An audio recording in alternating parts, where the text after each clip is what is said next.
All right, so we're going to talk a little bit about shoulder pressing. The overhead press is a movement that a lot of people like to do.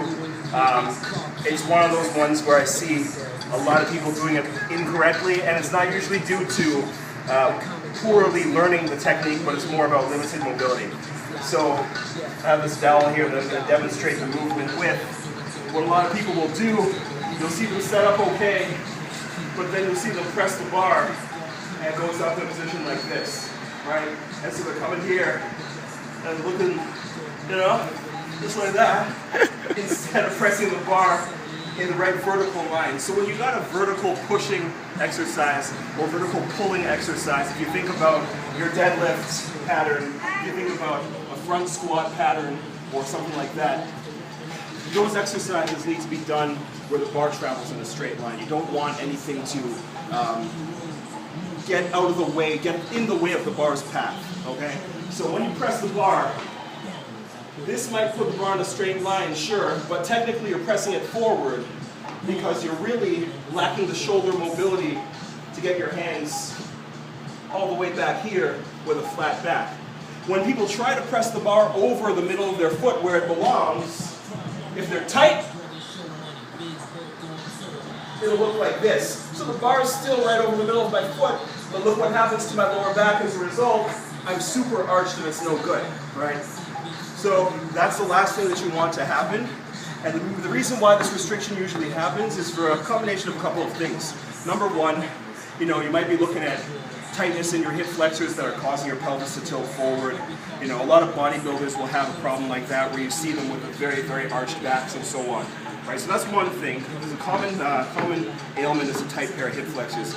Another thing that's a common problem is just lack of shoulder mobility due to tightness in the pec major, tightness in the pec minor, and it's pulling the shoulders forward, and it's constricting the body from being able to come all the way around without compensatory action happening in your spine.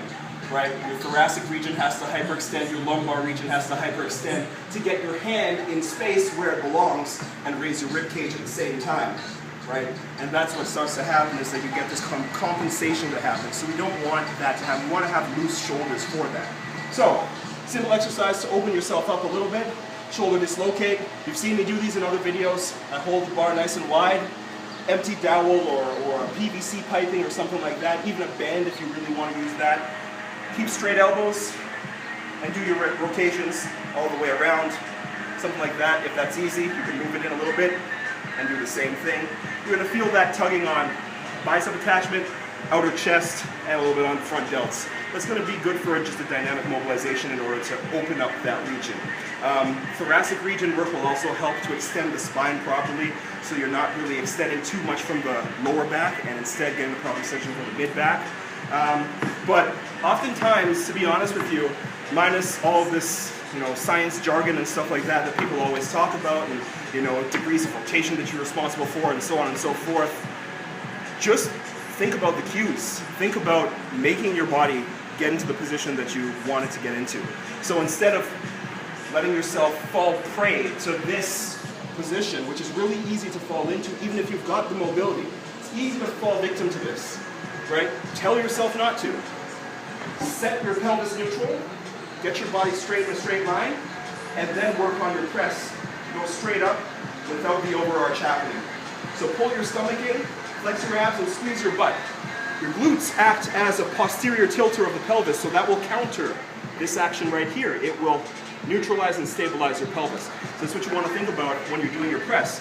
It's probably going to reduce the amount of weight that you can lift right off the mark, but it's going to make your entire body transfer energy properly, convert the forces from the floor all the way up to the bar, and it's going to put you in a better position and a much healthier position for your shoulder press, so you don't risk like herniated discs and other lower back injuries or shoulder injuries from improper pressing and improper bar path. So always remember, think about shoulder mobility, think about hip flexor mobility, think about thoracic extension, but more importantly, even before you think about that stuff, just try to get the right technique first. Try to put yourself without fail in the right technique to do the exercise, because sometimes people always fall to correctives right away and they revert to correctives as the first step in terms of remedying a situation without thinking about ingraining the technical pattern of the movement first things first. So try to do the exercise right first, And if it's not working out due to restriction, then think of the other stuff that I said, and that's it.